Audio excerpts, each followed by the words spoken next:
Hello बच्चों, आप सभी का स्वागत है एसएस कोचिंग क्लासेस में। मैं राम सिंह। आज हम लेके आए हैं बहुत महत्वपूर्ण टॉपिक, जो कि हमारी केमिस्ट्री का ऑर्गेनिक का टॉपिक है, जिसमें हम लोग पढ़ते हैं आईयूपीएससी। आईयूपीएससी को क्यों लाया गया, क्या आईयूपीएससी किस तरीके से किसी भी कंपाउंड का आईयूपीएससी बनाते हैं, उसकी कुछ बेसिक बातें हैं जिनको हमें जानना होगा। अगर आपको आईयूपीएससी सीखना है तो यहाँ पर आईयूपीएससी की कम 3 से 4 क्लासेस रहेंगी। उनमें से आपको आईपीएससी को पूरे बेहतर ढंग से हमें सीखना है। हम जिस प्रकार सीढ़ी पे पहला पायदान, दूसरा पायदान, तीसरा पायदान चढ़ते हैं, उसी तरीके से यहाँ पर हम आईपीएससी को सीखेंगे। आइए चलते हैं, सबसे पहले ये जान लेते हैं कि आखिर आईपीएससी की ज़रूरत पड़ी क्यों। कारण ये था कि जिस समय कंपाउंड्स की खोज हो रही थी, नए नए पदार्थ खोजे जा रहे थे, उस समय वैज्ञानिकों के मन में एक तर्क उठ रहा था कि आखिर इस कंपाउंड को नाम क्या दिया जाए।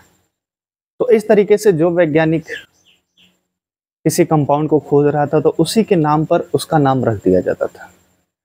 तो मान लीजिए जिस देश में वो कंपाउंड खोजा गया, तो वहाँ के देश वाले तो उस कंपाउंड को उस नाम से जानते थे, लेकिन अगर उसी कंपाउंड को किसी दूसरे देश में जब व्यक्ति मांगता था या उसके बारे में जानकारी जानना चाहता था, तो वो वहाँ पर नहीं जान पाता था। इसलिए वैज्ञानिकों ने क्या सोचा कि कुछ ऐसा सिस्टम बनाया जाए, कोई ऐसी प्रणाली बनाई जाए कि जिससे किसी कंपाउंड का जो नाम हो वो हर जगह पर एक ही हो। जैसे मैं फॉर एग्जांपल की बात कर लूँ कि जैसे आजकल हमारे गांव घरों में देखते हैं कि हम लोग, आपके घर में आप लोगों ने बिल्ली को देखा होगा, तो बिल्ली का वैज्ञानिक जो नाम है वो फेलिस डोमेस्टिका है। तो अब ये इसका जो जूलॉजिकल नेम है वो फेलिस डोमेस्टिका है। तो अब किसी भी कंट्री में जाकर के अगर आप कहेंगे मुझे फेलिस डोमेस्टिका चाहिए, तो आपको बिल्ली को ला के आपको तुरंत दे देगा। लेकिन सपोज करिए कोई बंदा है, अगर उसने मान लीजिए किसी कंपाउंड की खोज कर दी, तो उस कंपाउंड का नाम उसी बंदे के नाम पर हो गया, तो वहाँ के लोग तो उसको जानेंगे, और उसको अन्य कंट्री में जब हम लेने जाएंगे तो वो हमें पर्याप्त मिलेगा नहीं। तो इसलिए क्या किया वैज्ञानिकों ने, एक सिस्टम बनाया, एक प्रणाली बनाई, और उस प्रणाली का नाम क्या दिया, आईयूपीएससी। तो आईयूपीएससी का जो फुल फॉर्म होता, आई मतलब होता इंटरनेशनल, यू का मतलब होता है यूनियन, पी का मतलब होता है प्योर, ए का मतलब होता है अप्लाइड, और सी का मतलब होता है केमिस्ट्री। तो इसका जो पूरा नाम था वो था international union of pure and applied chemistry, ये इसका नाम था। अब यहाँ पर मेनली हम लोग क्या करते हैं, ऑर्गेनिक कंपाउंड्स का हम यहाँ पर आईपीएससी पढ़ते हैं। तो सबसे पहले हम ये जान लेते हैं कि ऑर्गेनिक कंपाउंड्स होते क्या है, या सीधा सा मतलब हम ये समझ लें कि हाइड्रोकार्बन्स क्या होते हैं। पहले इसको समझना थोड़ा सा जरूरी है। हाइड्रोकार्बन्स, अब नाम से पता चल रहा है कि हाइड्रो और प्लस कार्बन। हाइड्रो का मतलब है यहाँ पर हाइड्रोजन, और कार्बन का मतलब है ये है आपका कार्बन। हाइड्रो का मतलब हाइड्रोजन और कार्बन का मतलब है कार्बन। तो इसका एट इज मीनिंग क्या निकलेगा सर, यानी ऐसे कंपाउंड्स जो हाइड्रोजन और कार्बन के बने होते हैं उन्हें हम क्या कहते हैं, हाइड्रोकार्बन कहते हैं। जैसे फॉर एग्जाम्पल आप देख लीजिए, जैसे मेरे पास एक कंपाउंड है, मैं एग्जाम्पल की बात कर लूँ, मेरे पास है CH4। तो CH4 में देखिए C है और हाइड्रोजन, इसके अलावा कोई दूसरा नहीं एटम है, तो इसका मतलब ये हमारा क्या कहलाया, हाइड्रोकार्बन कहलाया। ठीक है, या हम लिख दें C2H5, तो ये हमारा क्या हो जाएगा, ये भी हाइड्रोकार्बन हो जाएगा। तो हाइड्रोकार्बन का एज इट इज मीनिंग क्या होगा, वो मीनिंग हो जाएगा द हाइड्रोकार्बन क्या होते हैं, यानी वे पदार्थ जो हाइड्रोजन और कार्बन के बने होते हैं उन्हें हम क्या कहते हैं, हाइड्रोकार्बन कहते हैं। सर हाइड्रोकार्बन समझ में आ गया। अब लेकिन यहाँ पर थोड़ी सी बात आपको समझनी होगी कि अगर मैं इन हाइड्रोकार्बन्स को ले लूँ, यूज करूँ, मैं जैसे मीथेन की संरचना बना लूँ, ये आपका हाइड्रोजन है, ठीक है, और यहां से मैंने क्या किया, यहां से मैंने एक हाइड्रोजन को रिप्लेस कर दिया, ये हाइड्रोजन है। यहां से हुआ क्या कि ये हाइड्रोजन यहां से निकल गया, और ये Cl इसकी जगह पे जाके बेटा क्या हो जाएगा, जुड़ जाएगा। ये देखिए इस तरीके से Cl जुड़ गया, तो यहां पर एक नया कंपाउंड बन गया। तो ये तो हाइड्रोकार्बन तो नहीं है, क्योंकि कार्बन और हाइड्रोजन के अलावा क्या है, क्लोरीन भी है। तो ये क्या कहलाएगा, ये कहलाएगा डेरिवेटिव ऑफ हाइड्रोकार्बन, यानी हाइड्रोकार्बन का क्या कहलाएगा, ये व्युत्पन्न कहलाएगा।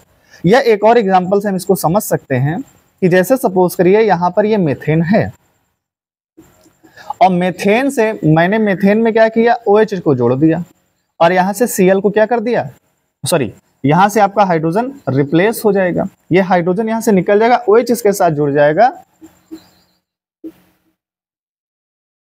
ये देखिए ये आपका OH जुड़ गया। तो अब ये बेटा क्या बन गया, ये एल्कोहल बन गया, ये हाइड्रोकार्बन नहीं रहा, ये क्या बना, एल्कोहल बना। और ये जो आपका बना था वो बना था हेलो एल्केन, क्या बना था, हेलो एल्केन बना था।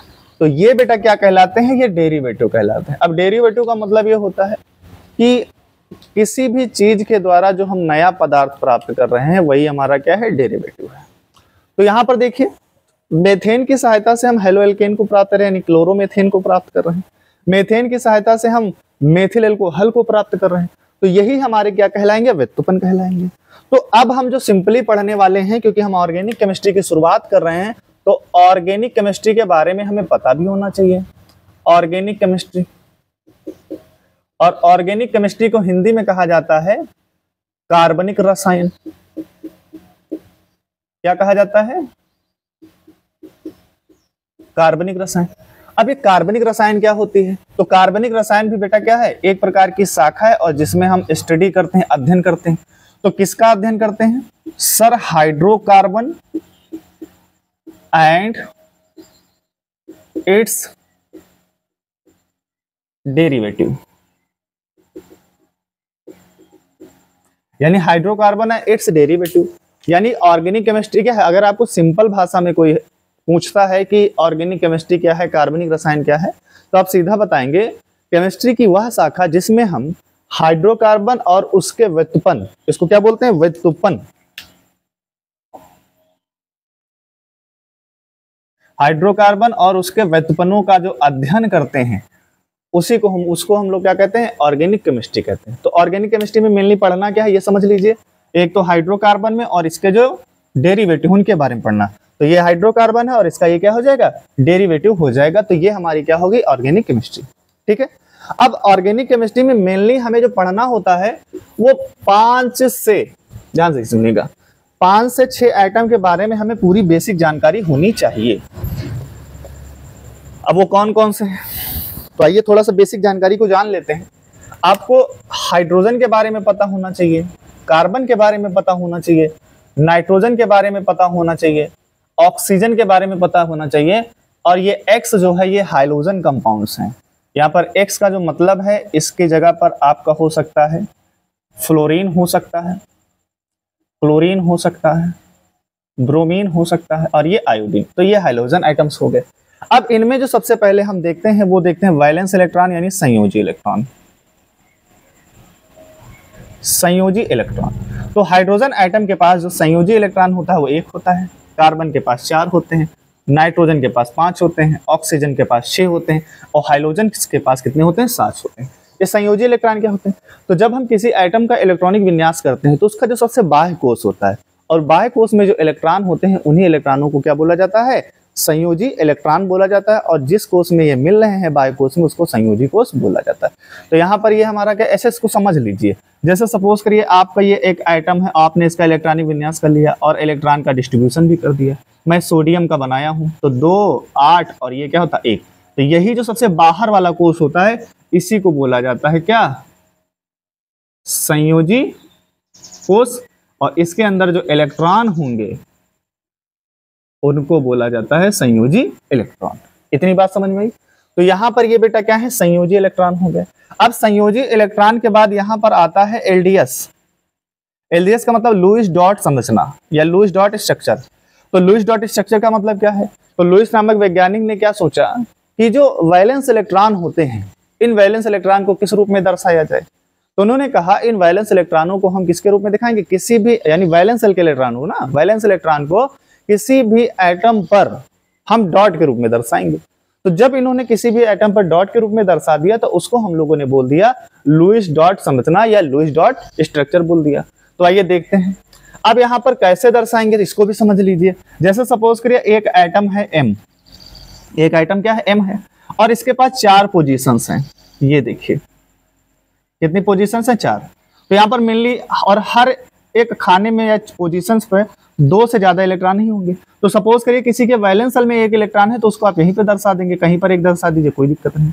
अगर 2 है तो ऐसा नहीं कि दोनों को एक साथ दर्शाना है, दूसरी जगह पे, फिर 3 है तो यहाँ पे, 4 है तो यहाँ पे, अगर 5 है तो इस तरीके से, 6 है तो इस तरीके से, 7 है तो इस तरीके से, और 8 है तो इस तरीके से। तो इस तरीके से वैलेंस इलेक्ट्रॉन को किस रूप में दर्शाया गया? डॉट के रूप में दर्शाया गया, इसलिए इसको बोला जाता है लुईस डॉट संरचना।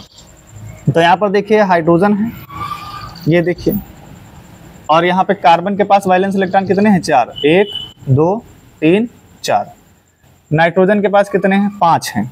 नाइट्रोजन के पास कितने हैं? 5, 1 2 3 4, और ये बेटा क्या हो जाएगा? 5। क्लियर है? ऑक्सीजन के पास कितने हैं? 6, 1 2 3 4 5, और ये 6। हाइड्रोजन्स के पास कितने हैं? 7, 1 2 3 4 5 6, और ये बेटा आपके क्या हो जाएंगे? 7। तो इस तरीके से ये इसका क्या कहलाया? एलडीएस कहलाया। अब एलडीएस के बाद जाने के बाद अब हम लोग यहाँ पे निकालेंगे अनपेयर्ड इलेक्ट्रॉन। अब यहाँ पर अनपेयर्ड का इलेक्ट्रॉन का मतलब अयुग्मित इलेक्ट्रॉन।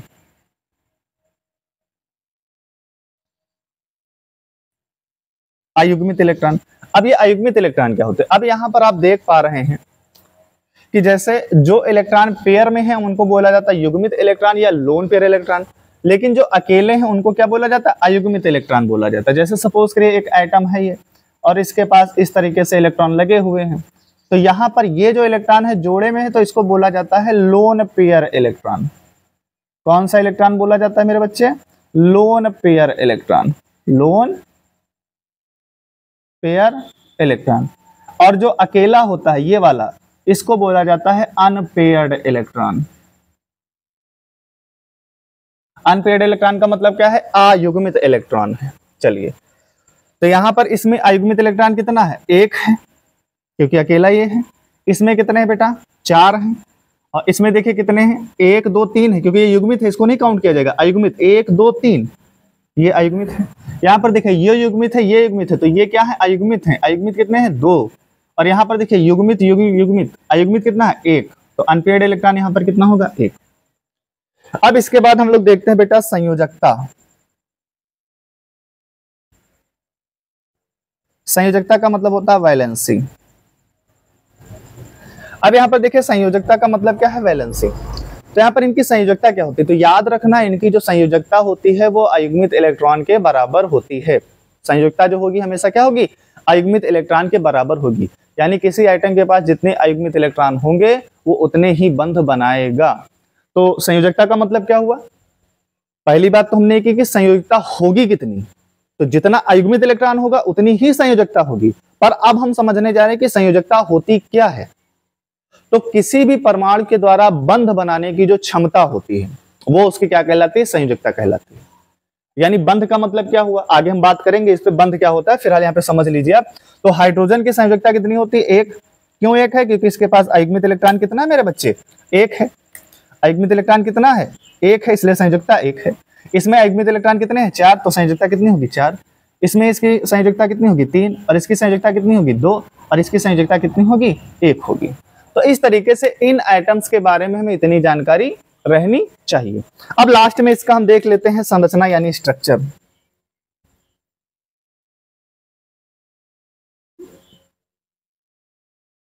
स्ट्रक्चर यानी संरचना। अब संरचना, अगर हाइड्रोजन की संरचना बनाओगे तो हाइड्रोजन कितने बंध बनाता है? 1 ही बंध बनाता है, तो 1 डंडा दिखा दो। कार्बन कितने बंध बनाता है? 4, तो इस तरीके से 4 डंडे। नाइट्रोजन कितने बंध बनाता है? 3, तो इस तरीके से 3 डंडे, और इसका लोन पेयर इलेक्ट्रॉन आपको दिखाना होगा। यहाँ पे ऑक्सीजन कितने बंध बनाता है? 2, तो इसके लोन पेयर इलेक्ट्रॉन आप दिखा दीजिए, इसकी संरचना होते हैं। यहाँ पे देखिए हाइड्रोजन कितने बंध बनाता है? 1, तो ये इसकी क्या हो जाएगी? संरचना हो जाएगी। तो इस तरीके से इतनी सी जानकारी हमें रहना चाहिए अगर मुझे आईपीएससी पढ़ना है। और आईपीएससी की जो सबसे खास बात यह है कि आपको जब तक किसी भी परमाणु की संरचना बनाना नहीं आएगा आप आईपीएससी में सरवाइव नहीं कर सकते। तो आपको संरचना बनाना आना चाहिए।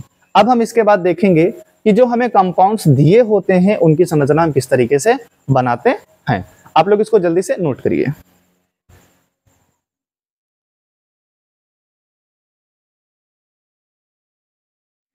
ठीक है, नोट कर लिया।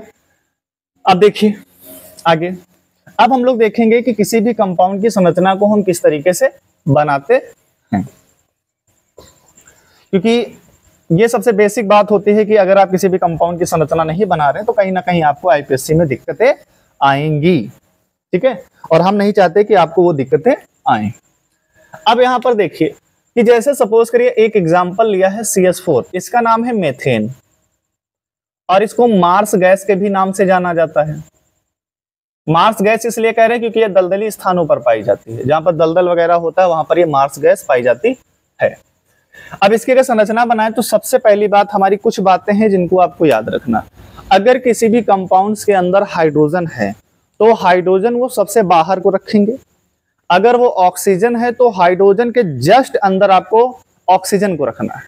ये दो बातें आपको याद रखनी, ये मतलब हाइड्रोजन को सबसे बाहर रखना है और अगर ऑक्सीजन है तो हाइड्रोजन के जस्ट पहले ऑक्सीजन को आपको रखना होगा। आइए शुरू करते हैं। यहाँ पे देखिए आपके पास कितना कार्बन है, एक कार्बन है, तो सबसे पहले इसका एलडीएस लिख लीजिए। ये देखिए इसका एलडीएस पढ़ाने का इसलिए मतलब था, ये कार्बन का एलडीएस हो गया। अब ये हाइड्रोजन है तो हाइड्रोजन को 4 हाइड्रोजन है तो इसमें 4 हाइड्रोजन इस तरीके से रख देंगे। अब यहाँ पर देखिए ये इसमें एक इलेक्ट्रॉन, इसका एलडीएस ये है, इसका एलडीएस ये है और इसका एलडीएस ये है। तो यहाँ पर इसके पास अयुग्मित इलेक्ट्रॉन और इसके पास अयुग्मित इलेक्ट्रॉन आपस में मिलकर क्या बना लेंगे, बॉन्ड बना लेंगे। इसका युग्मित आपस में मिलकर बॉन्ड बना लेगा, इसका युग्मित आपस में मिलकर बॉन्ड बना लेगा और इसका आपस में क्या बना लेगा, बॉन्ड बना लेगा।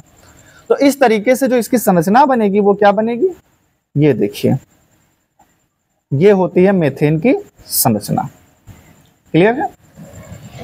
दूसरा आप ले लीजिए एथेन, C2H5, इसका नाम है एथेन। अब यहां पर देखिए इसमें कितने कार्बन हैं, 2 कार्बन। तो जब भी आपसे एक से ज्यादा कार्बन हो तो आपको पहला काम क्या करना है, दोनों जितने भी कार्बन सबको लिखना, सबको सिंगल बॉन्ड से जोड़ देना है। तो यहाँ पर देखिए इसी को बॉन्ड बोला जा रहा है बेटा, ये जो डंडा होता है ये डंडा, इसी को बंध बोला जाता है। अब ये देखिए मैंने 2 कार्बन मेरे पास थे, मैंने दोनों कार्बन को सिंगल बॉन्ड से जोड़ दिया। सॉरी C2H6 होना चाहिए, सॉरी वो 5 लिख दिया था। कितना हाइड्रोजन है, 3, तो 3 इसको डिस्ट्रीब्यूट कर दो, 3 इसको डिस्ट्रीब्यूट कर दो। ये हम इलेक्ट्रॉन इसको दिखा देते, इन्होंने बंद बना लिया, तो यहाँ पर ये देखिए 3 इलेक्ट्रॉन इसके बच गए और 3 इलेक्ट्रॉन इसके बच गए। अभी मैं ये बता रहा हूँ, फिर मैं डायरेक्ट करूंगा। अभी यहाँ पे एक हाइड्रोजन यहाँ पे है, एक हाइड्रोजन यहाँ पे है और एक हाइड्रोजन यहाँ पे है। एक हाइड्रोजन ये है, एक हाइड्रोजन ये है और एक हाइड्रोजन ये है। तो मैंने 3 हाइड्रोजन डिस्ट्रीब्यूट कर दिए। अब यहाँ पर देखिए ये इसके साथ बंद बना लेगा, ये इसके साथ बंद बना लेगा और ये इसके साथ बंद बना लेगा। इनके पास भी अयुग्मित इलेक्ट्रॉन है तो ये इसके साथ बंद बना लेगा, ये इसके साथ बंद बना लेगा और ये इसके साथ बंद बना लेगा। तब इसकी संरचना क्या बनेगी, तब इसकी संरचना बनेगी कुछ इस तरीके से, ये हाइड्रोजन, ये हाइड्रोजन, ये हाइड्रोजन, ये हाइड्रोजन, ये हाइड्रोजन और ये हाइड्रोजन। तो ये मीथेन की संरचना बन गई। अब हम आगे ले लेते हैं, जैसे हमने ले लिया C2H5OH, ये आपका है मेथिल एल्कोहल, यानी हम इसको मेथेनॉल बोलेंगे। ये क्या है, सॉरी एथेनॉल है, मेथेनॉल नहीं है। ये क्या है आपका, एथेनॉल है, क्योंकि 2 कार्बन है। तो ये हमारा क्या हो गया, एथेनॉल हो गया। चलिए अब एथेनॉल में कितना कार्बन है, तो सबसे पहला काम है कि सर 2 कार्बन है, लिख लिया। अब यहाँ पर हाइड्रोजन कितने हैं, 6 हैं। तो क्या सर 3 इसको देंगे, 3 इसको दे देंगे, हाँ दे सकते हो। अगर दे दोगे तो ऑक्सीजन कहाँ जाएगा। तो हमने आपसे यही बात कही है कि हाइड्रोजन, अगर ऑक्सीजन और हाइड्रोजन है तो हाइड्रोजन से पहले ऑक्सीजन को रखो। तो सपोज करिए ये ऑक्सीजन मैंने रख दिया और इसके साथ ये हाइड्रोजन रख दिया, तो ऑक्सीजन 2 बंध बनाता, बना दिया। अब हाइड्रोजन कितना बचा, 5। अब ये कितने बंध बनाता है, कार्बन 4 बंध बनाता है कि नहीं बनाता, 4 बंध बनाता है। अब यहाँ पर इसने कितने बंध बना लिए, 2, यानी इसको 2 बंध और बनाने हैं, तो यानी इसके साथ 2 हाइड्रोजन जुड़ जाएंगे। ये देखिए अभी यहाँ पर हाइड्रोजन बचा कितना है, 3 हाइड्रोजन बचा, इसको बंध भी कितने बनाने हैं, 3 ही बनाने हैं। तो ये हाइड्रोजन और बेटा ये हाइड्रोजन, तो ये आपका क्या हो गया, एथिल अल्कोहल की संरचना हो गई। या हम एक और संरचना बना दे, जैसे आपको दे दिया गया CH3COOH, ये है एसिटिक एसिड, ये आपके सिरके में पाया जाता है। सिरके में जो खट्टापन होता है वो इसी एसिड के कारण होता है, विनेगर जिसको सिरके को बोलते हो। तो ये क्या है आपका, एसिटिक एसिड है। अब इसकी संरचना बनाने का तरीका क्या, कितने कार्बन है देख लो, 1 कार्बन है, ये 2 कार्बन है। पहले कार्बन से 3 हाइड्रोजन दिख रहे हैं, तो यहाँ पर ऐसा आप बना लीजिए, दिख रहे हैं सब। अब यहाँ पर देखिए कार्बन है तो इसके साथ 1 ऑक्सीजन और उसके साथ 1 हाइड्रोजन हो गया। अब यहाँ पर देखिए कार्बन कितने बंद, कार्बन को कितने बंद की जरूरत है, 2 बंद, इसको और बनाना है। और यहाँ पर ऑक्सीजन एक बचा है तो ऑक्सीजन भी कितने बंद बनाता है, 2, तो ये इस तरीके से जुड़ जाएगा। तो देखो कार्बन की 4 वैलेंसी हो गई, 1 2 3 4, 1 3 4, ऑक्सीजन की 2 हो गई, हाइड्रोजन की हो गई। तो इस तरीके से आपको क्या कर रहा है, संरचना बनानी है। आइए हम कुछ और एग्जाम्पल्स को देख लेते हैं। आप लोग इसका जल्दी से स्क्रीनशॉट लीजिए। चलिए आइए देखते हैं, हम कुछ और संरचनाएं बना लेते हैं जिससे क्या हो, आपकी प्रैक्टिस हो जाए और आपको आईपीएससी में कोई दिक्कत ना हो। चलिए एक हमने ले लिया CH3NH2। अब इसकी संरचना बनानी है तो कार्बन है पहला, तो कार्बन के साथ कितने हाइड्रोजन जुड़े हुए हैं, आपको दिख रहा है सर 3 हाइड्रोजन जुड़े हुए हैं, ये लीजिए। अब यहाँ पर इससे क्या है, नाइट्रोजन जुड़ा हुआ है, तो नाइट्रोजन से कितने हाइड्रोजन जुड़े हुए हैं, 2। अब यहाँ पर बताइए कि नाइट्रोजन के 3 बंध बन गए, क्योंकि नाइट्रोजन की वैलेंसी 3 होती है, कार्बन की वैलेंसी कितनी होती है, 4 होती है। अब एक और हम ले लेते हैं, ये बेटा आपका एमीन कहलाता है, ये एमीन है। और अब हम जो लेने जा रहे हैं वो है आपका एमाइड। ये आपका क्या है, एमाइड है। एमीन और एमाइड में अंतर क्या है, अंतर है कि एमीन में NH2 होता है जबकि एमाइड में CONH2 होता है। ठीक है, चलिए इसकी संरचना बना लेते हैं। अब तो आसान लग रहा होगा बनाने में। अब यहाँ पर देखिए दूसरा कार्बन था, इसके साथ एक ऑक्सीजन जोड़ दो और यहाँ पर यह नाइट्रोजन, इस तरीके से ये इसकी संरचना बन जाएगी। तो देखिए कार्बन की वैलेंसी 4 डंडे दिख रहे हैं कार्बन में और नाइट्रोजन में 3 डंडे दिख रहे हैं। ठीक है और आप कंपाउंड ले लीजिए, जैसे सपोज करिए हमें CH3CN, ये साइनाइड कहलाता है। ये आपका नाइट्राइल कंपाउंड है या इसको साइनाइड भी बोला जाता है, साइनाइड कंपाउंड। तो यहाँ पे देखिए कार्बन है और इसके साथ एक कार्बन और है, तो यहाँ पर इस कार्बन से कितने हाइड्रोजन जुड़े हुए हैं, 3 जुड़े हुए हैं।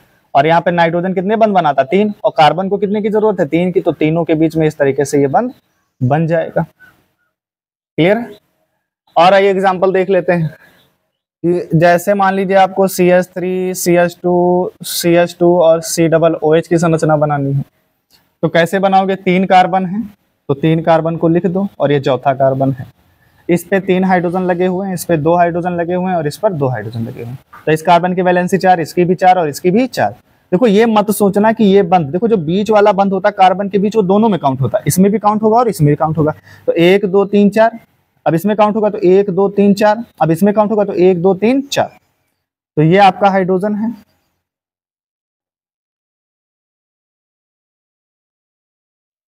अब यहां पर देखिए COOH की संरचना बनानी, तो हमने कहा ऑक्सीजन हाइड्रोजन हो तो ऑक्सीजन के बाहर ही हाइड्रोजन को रखना है। अभी एक ऑक्सीजन बचा है तो ये इसके साथ संरचना बना लेगा। तो इस तरीके से आपको क्या कर रही है, संरचना बनानी है। आइए कुछ और एग्जाम्पल देख लेते हैं।